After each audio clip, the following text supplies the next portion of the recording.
Do you want people to choose your business over others? Do you want people talking about how great the experience was with your business and then telling their friends and family? Do you want your future customers and clients to come directly to you? Well, the good news is you get all of this and more if you create a brand. Welcome to the Jasmine Star Show, where I empower entrepreneurs to scale from 7 to 8 figures. And today we are talking all about brand.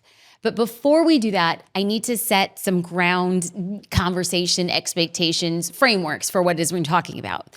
When I refer to the word brand, I am not talking about a logo. I'm not talking about a business card. I'm not talking about font or typography or colors or even your website. I am talking about a feeling. Seth Godin says it best, that a brand is a set of experiences, memories, or expectations that empowers a customer to choose one business over another. When you think about that, he's talking about stories, experiences. Like, there is a reason why my mother will still to this day use Pond's facial cream. Despite people having like mixed reviews around whether or not it's actually good for your skin, she'll continue using it because that's what her mom used. Still to this day, my mom will buy Laura Shudder's peanut butter, which if you've never had it, it's kind of like, it makes you shudder. It's not Jiffy, okay? And it's not like your fun sugar-filled peanut butter. No, it's just like straight up peanuts ground up so that it leaves like almost like a film on your teeth and on your tongue. And when I grew up and I would go to like a neighbor's house and they would give us like a tablespoon of like Skippy or Jif, I would think, nothing gets better than this. Like, this is the nectar and ambrosia. And I swore to myself as a kid that when I become an adult, there is no way under God's great sky that I'm ever gonna subject my daughter to Laura Scutters or Shudders or send a chill down your spine. And you wanna know what is currently in my pantry at this very moment? It ain't Skippy, ladies and gentlemen. My mom was onto something. What could be a healthier version of peanut butter? That's brand. Brand is a set of expectations or memories. A brand is what somebody feels towards your business. I once heard it described best, that a brand is what somebody says about you when you're not in the room. So my question to all of us here is, are you giving people the right things to say about your brand? So I want us to go back and like think things through. I've been talking about brand, like almost 20 years. And it's not new to me that when I start talking about brand, people start rolling their eyes and like insisting that they're just, I'm so busy. You know what, Jasmine? I really need to go wash my hair. I get it. But let's think back a little bit clearer.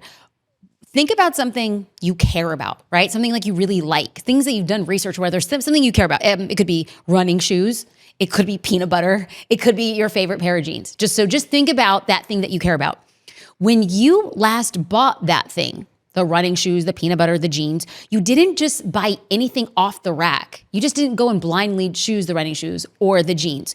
You bought those things for one or all of the following. You heard great things about it. Your friends bought it, wear it, use it. People who are the best at what it is that they do, they like it, right? So the best runners, they really love that brand. Your friends who are also runners, they really like that brand. You've heard great things about that brand. Or maybe you've worn them forever. You grew up wearing this type of shoe, that type of jean, buying that peanut butter forever. Maybe you had a parent or a grandparent or a significant figure in your life use or buy the thing that you now use, buy, or love. Maybe you like how you feel in the jeans and the shoes. Maybe like how you feel when you eat that peanut butter. Friends, that is brand.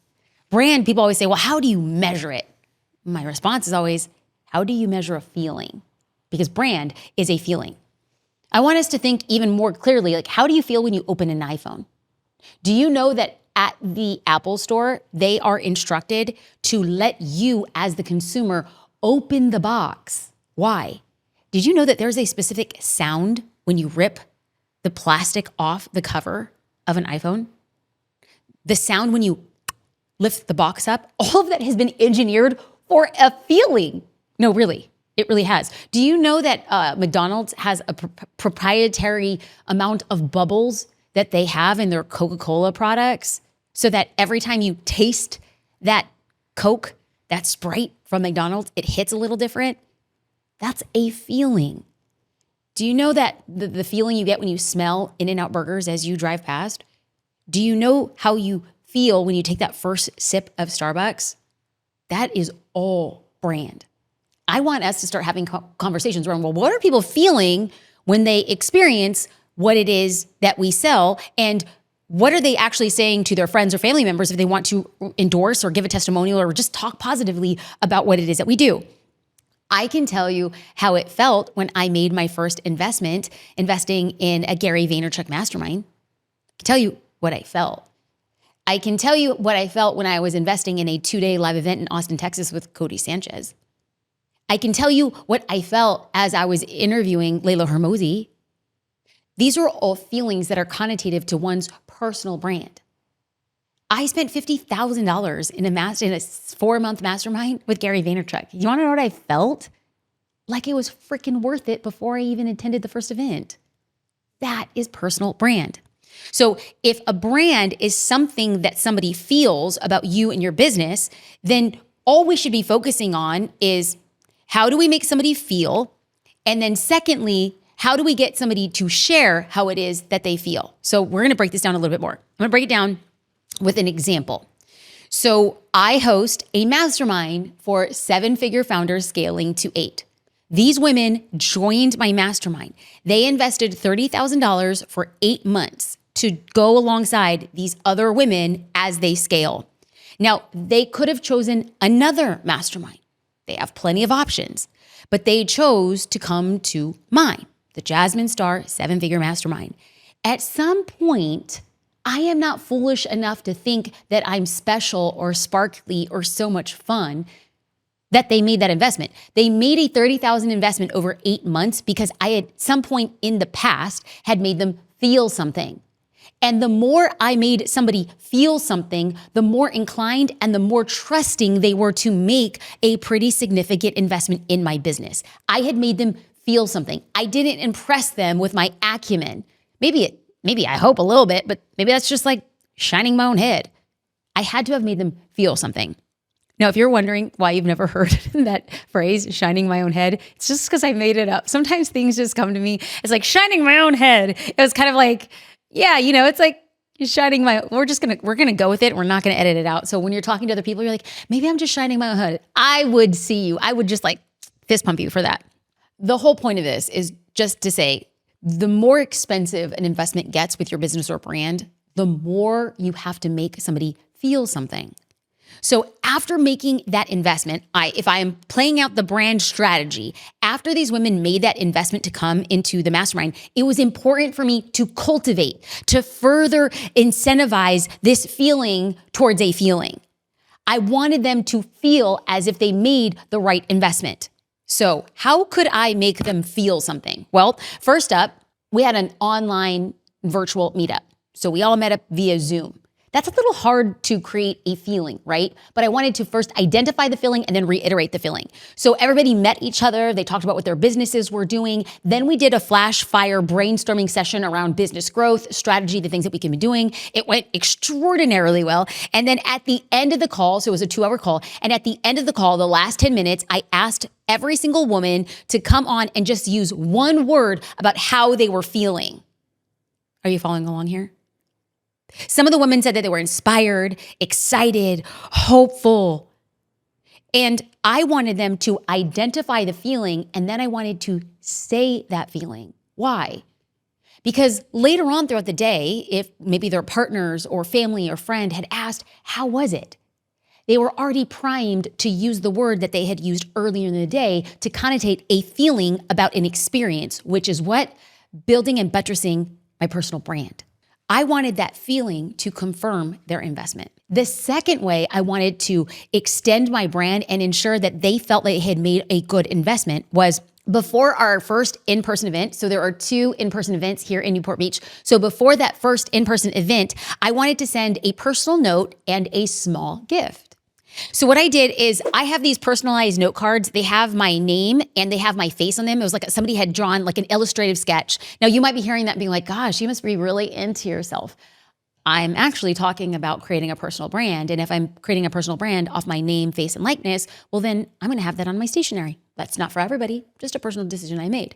So I wrote personal note cards to every single woman on my personalized stationery. And then what I did is I commissioned a candle maker here in Newport Beach to package up candles and include this personal note card. As a side note, I commissioned these personal note cards from a small business owner on Etsy, and I also followed her on Instagram.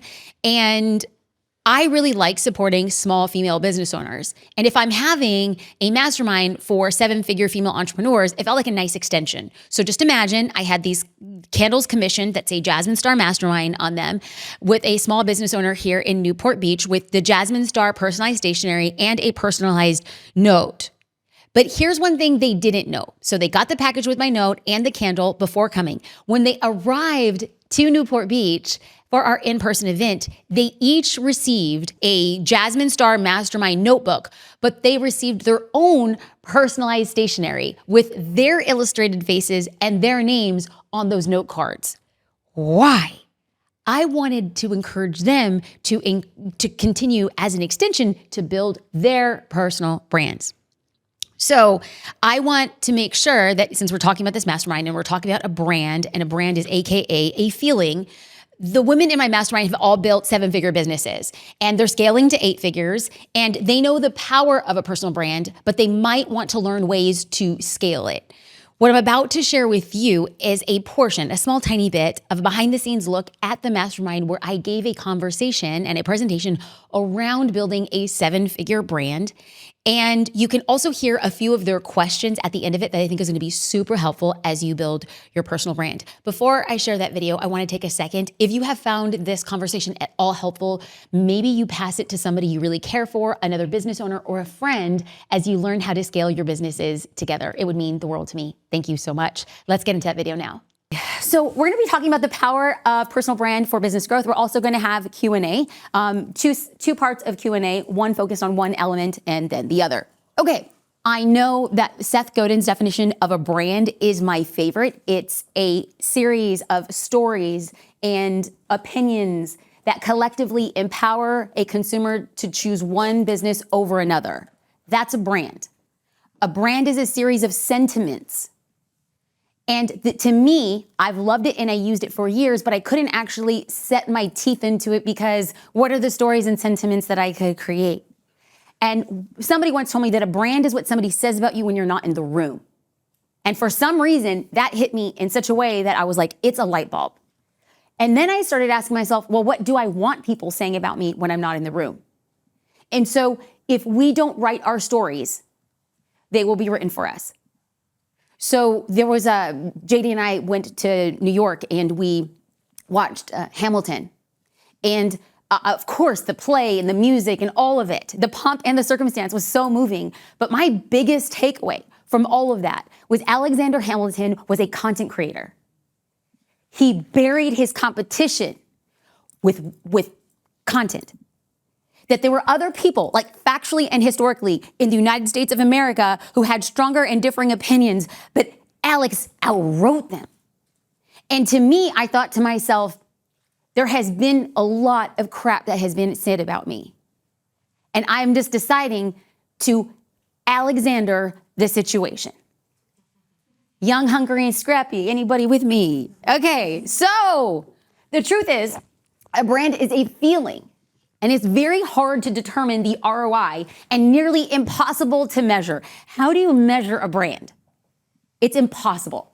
So when you're talking to your team or you're talking to investors and you're like, I need to build a brand. And they're like, but how much do we get from your brand building? This is a conversation I have with my COO often. And she's like, but how do we measure it? And what I have come to is while we can't measure a brand, what I am certain of, we can grow a brand. So today, instead of us trying to measure the effect of building a personal brand in addition to building the business brand, is we can grow it in one of two ways, deposits and withdrawals. Fawn Weaver had said to me that when she walks into a room, and it makes me sound like, I gotta be careful, it makes me sound like me and Fawn are like BFFs. I interviewed her on my podcast. And what she said on my podcast was she walks into a room with only one of two intentions. I'm here to deposit or I'm here to withdraw. I am here to give to others so that what they say about me in the room later, there will be no questions about it. And I'm here to withdraw.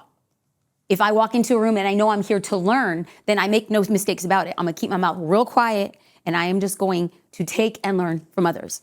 So if we are to use this philosophy of deposit and withdraw from Fawn Weaver, then I sat back and I said, okay, what is a deposit?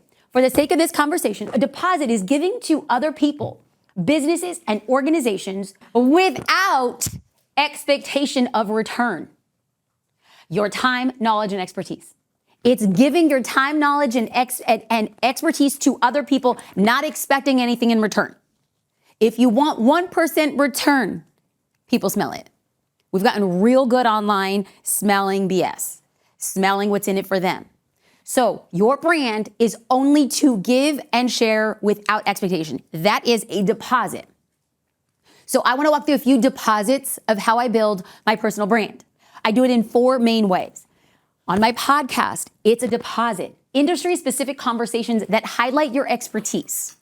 There was a time that when I created the podcast and I was interviewing, I felt like I was interviewing instead of using it as an opportunity for me to flex what I'm really good at. I'm really good at synthesizing and I'm really good at strategy. So if it was only a conversation where I was getting responses, that was great for the guest, but it wasn't great for the audience listening and hearing how I could be positioned as an industry authority, leveraging my skill set.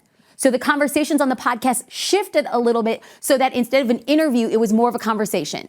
What I wanted to do was deposit and share unto others everything that I have learned without expectation. The second way is speaking events, long form presentation that shares your insights and your tips. So what I'm doing here is I go in and I know that there's very powerful ways to get lead gen. Very powerful ways we have a group of people with clipboards in the back and your credit card. I know that that works and I know it's effective. For me, I've always looked at stages as a brand play and not a sales play. I don't have an opinion about it. It's just my decision that I'm going to always play brand more than I'm going to play sales. Third way would be interviews. Answers to commonly asked questions that position you as a thought leader. We make time every month to ensure that I'm doing interviews, even though they don't pay, and even though the outlets might be small. I'm making sure that I'm doing that because the internet always remembers and it's indexing. I'm trying to get my names and my words out as often as possible on outlets that are not my own. And lastly, content. Sharing your views or helpful education about your industry, skill, and experience. Content and educating people will build brand faster than anything else. Talking about your business will not build your brand. It might contribute to the bottom dollar, but when you have people talking about your brand and validating it, that's the thing that will 10x what those sales are. But the issue here is that it takes so much longer. When people say, I want to build my personal brand, I love it. And I'm like, great. So how about we talk in a decade? Like literally, building a brand will take about a decade, a personal brand.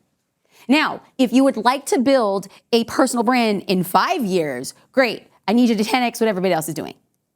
And if you want to build it in a year, I need you to 30x what everybody else is doing. That's just the fact. So if you're like, I post every day on social media and I want to build my personal brand in a year, great. Let's change that 30 to 90. And then let's see how people respond in 90 days. And that's a tall order. So let's talk about how to make the deposits. I'm excited to make deposits, and you are excited to make deposits about your expertise, but you want to know how. Let's break it down with a little bit of a framework. Clear, consistent content. Consistency is going to be, like, I know I say this again and again, there's no magic to this. Speaking another language, learning to ride a bike, building a personal brand, going to the gym, results come on consistency. I want you to have a clear point of view. I want you to do it your own way. And here again, niche, niche, niche, niche, niche, niche, niche. Own your niche. Earn the right to expand the niche only after everybody in that niche, you have become the undisputed heavyweight champion of whatever it is you do. Until you are that, do not pass go and collect $200. because it gets diluted and diluted and diluted. And soon, 5 years later, you're like, my personal brand is representing what? They don't know. What did Amy Porterfield say on day one? If you walk into a room, she is the undisputed heavyweight champion. When somebody says, I want to build a course, her name is dropped. Period. The end. That level of work has earned her the right to expand into other things. Until we are all there, you're not deep and wide enough in your niche. I was having a conversation with Deanna, and we'll just be candid and honest. When you see another consistent creator, you're going to ask and expect more. I can ask for more from Deanna because she's consistently creating the type of content that has a very big deal flow and funnel. And she's like, okay, I'm doing all of these things. And I'm like, great. You earned the right to be great. Now you got to be interesting. Consistency is the hardest thing, and 98% of people will not do it. If there's somebody who is that level of consistent, then great, you got over the smallest hurdle. Now you have to do something different to be seen in an entirely different way. And this then begets the opportunity for your names to be mentioned in other rooms. Because to be totally honest, what somebody in the dietitian world might say is like, it's saturated. We all do the same thing. And you're right. Everybody's regurgitating the same content and information. And very few people are regurgitating the same content and information on a daily level. And the minute that you've done that, then great. Now have your own stinking opinion. Now, cut through the cultural zeitgeist. So if President Trump signs the health fitness challenge for children, hop on that the next day. Put up your phone, put on a green screen, and give us your opinion on it. It doesn't have to be right. It has to be yours, because other people are going to say, I really appreciate it that somebody broke this down. And what does this actually mean for my kid? What does it actually mean for me? And what does it actually mean if the president who enacted it can't run the mile? I'm not saying he can or he can't. These are all just questions that people are going to be asking. And you want to know what? That's the hook. That's the hook. And so once we earn the right to consistency, then we have to be interesting. That's personal brand. But that's personal brand 2.0. So until you're consistent, please don't try to be interesting, because you're going to pop off and people are like, what in the world? We don't know enough about you. So the second way to make a deposit is to follow and engage. And this has been very intentional. I want you to leave forward comments. It wasn't at all happenstance that I'm spotting and collecting 7-figure founders out in the wild. Y'all are literally unicorns. If I see a unicorn out in the wild, I'm putting you in my pocket. I'm gonna cultivate that relationship intentionally and strategically. I'm going to be responding to your stories. I'm going to be responding to your post. I'm going to be watching the way that you work. And if you are of the flock of these unicorns, I'm going to extend an invitation to apply to the mastermind. That's intentional, but that's a long-term play on personal brand. I want you to perhaps share their stories and tag them.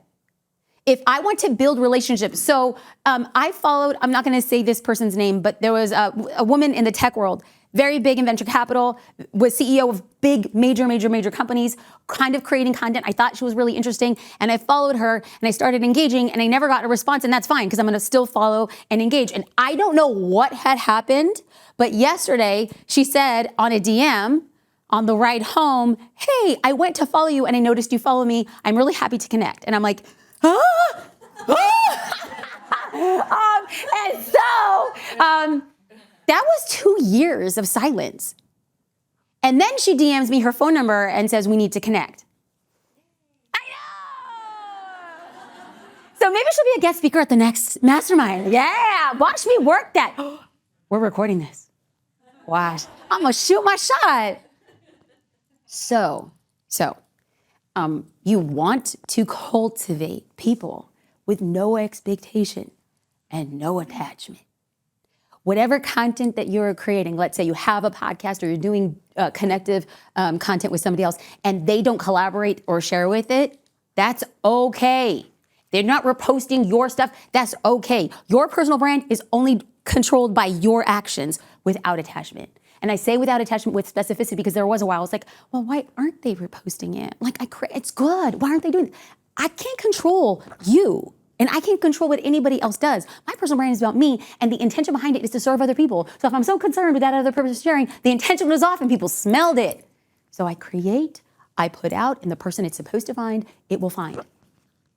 I really, really love the feature of repurposing or doing a duo, a stitch with somebody else. That's really, really, really powerful. We've seen it work extraordinarily well in other industries. So to do it in the education space, like taking a hot take on somebody else is a really great way to get attention and build alliance. When you highlight somebody else's work with your perspective, that person likes you more. It's reciprocity at its finest. Do you want to get somebody else's attention? Take your beautiful big platform and share their stuff. They become an ally real quick. That is 100% a deposit. So I would love for you to interweave and highlight their work. When I want to strategically connect and deposit with somebody else, I will be very intentional about the things that I'm doing. So let's break this down in a real story. I went to an event with Gabrielle Lyon.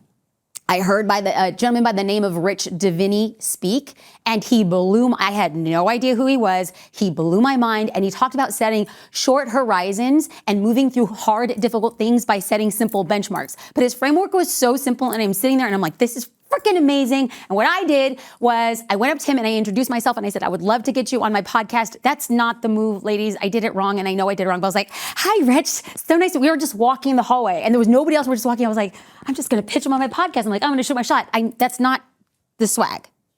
It is to introduce yourself and follow up. So don't do it like me. I knew better, but I got overexcited. So we spoke. And I sent him a DM and I said, thanks so much. If you're ever in the Newport Beach area, I'd love to connect. And he's in Virginia Beach and probably not going to be here for a minute. But on my team, we have you guys saw yesterday, that Notion doc of potential podcast guests. So I created a card for Rich Divini and I added Washington, D.C. Because if I ever decide to go to Washington, D.C., I can search Notion for Washington, D.C. and find a list of people that I can get on my podcast. So what I did to highlight Rich, to let him know I really, really see you and I love what you do, I wrote a newsletter on the breakdown of what I learned from Rich. Send a link to his website.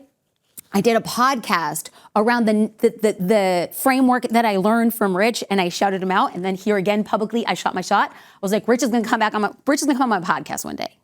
I don't know when, but he is. And like most of our repurposing, that thing ended up on my blog. So SEO, friendly. Shout out, friendly. Link, friendly. Podcast, predict, deposit in his brand with the hopes that one day he can return it. I don't have any expectation for that. So what I want to do now is really break down, because the natural question I get is, well, how are you getting all those podcasts? How are you getting all those inbound speaking requests? This is the big secret. I made deposits for a freaking long time so that I got big podcasts because I was on smaller podcasts for years. I got the paid speaking events because I did free speaking events for years. I got print articles because I would sit with the small online journalists before they actually made it to the print world. And I just said, I see you. And as you climb, take me on mid. Don't forget your girl. Here again, without intention. I got long featured articles because I was willing to do the short featured articles. And if you know anything about writing, it's about the same amount of time for an interview if you get a long feature or a short feature. So most people are like, what kind of feature is it going to be? I'd be like, yes, yes. I'd say yes to everything. I have a deep network of people because I was cultivating a small network without expectation. And I was able to grow large socials by connecting with people when the following was very, very small. I still to this day will respond to DMs. If you posted a story yesterday, I'm like, oh my God, I love it so much. It matters. That stuff freaking matters. So when it comes to building a brand, oftentimes what we want are those tier 1 podcasts, but you will never get on a tier 1 podcast until you have done hundreds of tier 3. That's just the fact. That is just the nature of the game. And I will tell you that the people who are surprising, the people who blow up the overnight successes, they remember when you did it when they weren't that success. And they're really, really good to you later. So what I would like to do now is to take a little bit of time for Q&A on deposits, anything that we can ask, any other open way, and then I'm going to get into withdrawals, and we'll talk about all that. So we'll go to Erica, and then we'll go to Lauren. Hi. So I have a question about the niche portion. So I'm newer to social media. I started real estate. My following's very small, and then I'm now just talking about fashion. My question is, sometimes like in stories, I just talk about whatever. Are you saying like, don't do that? and just talk about fashion? So because of your edge assessment, I'm very familiar with your business. And so Yeah. you have built a 7-figure business in I can't say the word brick and mortar. I can't say it. So a physical location. I tried my best. Okay. You have a physical literally? location where you come in and you help people get into large scale retailers and boutiques. Right. So if I was using my personal brand to be ancillary to that business, I would be talking about what positions me to be the strongest and most insightful when it comes to fashion and when it comes to boutique life. Okay. Now, here's the thing. People who build a personal brand, 10 different personal brands are going to tell you 10 different pieces of advice. Yeah. But what I will tell you just from my perspective is I'm an introvert. I don't have very much time. I hate social media with a vehement passion. So if I'm going to show up, I'm going to be like, how is this connected to my bottom dollar? Okay. I don't really think I live an interesting life, and I'm really freaking private. I don't want to be, I don't want to be an influencer.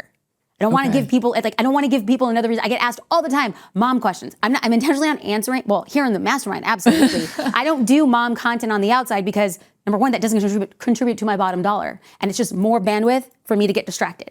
Okay, because sometimes in stories I was like, oh, you're showing your personality. I can talk about makeup. I can talk about whatever I want. But like real advice, like maybe don't do that. Like I'm not saying don't do that. Yeah. I'm saying what would slay would be you doing your makeup talking about fashion. Okay. Like do what it is like you all do. the- If you are baking, Okay. bake and be like, "Ah, I love my chocolate chip cookies, and there's 3 secret ingredients, the same secret ingredients that it's going to take for a business. So you got your chocolate chips, then you got your relationships, and then you got your flour, and then you got your marketing. It's like we got to start connecting the dots for people. Like there Okay. has to be a singular red thread that goes through the things that you are creating, so that people still remember. Remember, when somebody goes into a room, if they say, "Oh, tell me about Erica," and they're like, "Oh, she's so awesome, she's amazing, fantastic. What does she do?" If it's not like very clear, our personal brand is not doing its job. Okay. Okay. Cool. Thank you. Thank you. Lauren. That was part of my question. So this one should Great. be easy.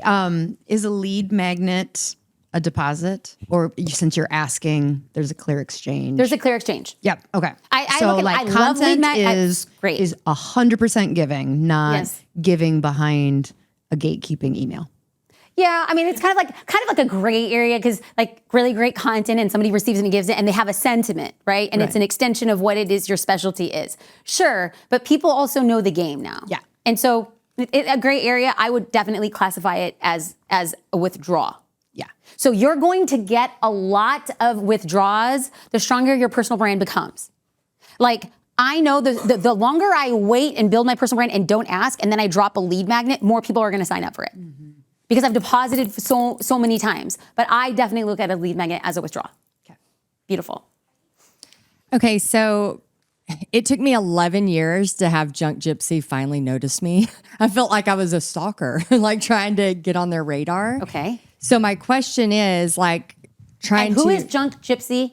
And where do they fit in the spectrum of what your business They're is? my favorite company, Texas company, Okay. and they just love their brand. And I wanted to do a paint party on their lawn. Great. So I had a vision board for 11 years of literally me painting on their lawn. Got it. Then So I finally this got to you do it. is a dream collaboration in the future. Brand to brand dream collaboration. And it finally happened. Great. And then they asked me back to their other store. So I've had 2 interactions and now we message like all the time. And so Great. I see where it works. My next question is I've kind of been doing that with Sarah Blakely, Okay. like the same kind of thing. So would you suggest like just making a list of those people, and do these people need to have, do they have to be in the art world, or could it be like Junk Gypsy where I went like my other big fish is I want to get Dave Ramsey. So I have like these certain people I want. What would be your recommendation other than like making my list? They don't have to technically be art people. They just have to fit with what I'm going to do. 100. Or collaborate. And you have to get much, not that you're not, is like my big focus would be like, how do you bring your audience along and have it make sense for them of why Junk Gypsy is really important to you? When you understand, but this is a conversation we had yesterday. It's like, if you're going to come and come back from the mastermind and tell your team about the changes, it's not enough for your personal brand with your team and your team culture for you to say, I'm coming back and making changes. We can do that. But that level of leadership is lower on the totem pole. The ultimate version of leadership is to come back, explain the transformation that you had, explain why you would want to make any sort of changes, explain that they might be feeling a certain way about those changes, but then when you recast the vision and buy them into that and say, this is what happens when we change course now. Now they feel informed and they feel safe. Followers are the same way. They want to understand. So I remember, why do I have this brain? I just told my husband today, I'm like, I think I have ADHD. And he's like, I'm not sure. And I laid out a few cases. He's like, I think you might. So I remember these really details of Heidi and her daughter Pixie in the car going and driving in Franklin to pitch themselves at Ramsey and them walking back with their supplies to the car. And she's just like, so Ramsey said no. And she's just embarrassed. And I'm watching and I'm like, this is pure gold. That is pure gold because it's a human on the living inside out, showing her rejection. But I think it's gold because we identify and like her as a human, but her buyers are saying, she's just been rejected by Dave Ramsey. I can get rejected by the local mom and pop shop when I have my paint party. So when she goes into her paid community and she talks about rejection, they saw it. And that to me is the gold. So if you want to get Sarah Blakely, well, then what you need to do is connect the dots why your followers should care about Sarah Blakely. If you go to their compound and her and Jesse, he's having a marathon on one side and you're having a pay party with wine on the other, right? Like, we have to understand, like, why does that matter? Why should we care? Why do we want to root you on? Why do we want to buy a ticket to your event? That's personal brand. But until you ask for somebody to buy a ticket to the personal event, you got to deposit. And by doing that, posting, which I'm resharing her stuff, posting her stuff, I just probably need to talk more openly about her stuff. You need to talk more openly about her stuff and you need to contextualize. But here's again, now we're getting super nuanced and like level 10 expert on what this actually means is people are constantly looking at Sarah in that iconic status and she's not dumb. Everybody wants a piece of that magic. She's going to be very judicious with who she allows to withdraw from her. It's not likely that Sarah Blakely will have Heidi. It's not impossible.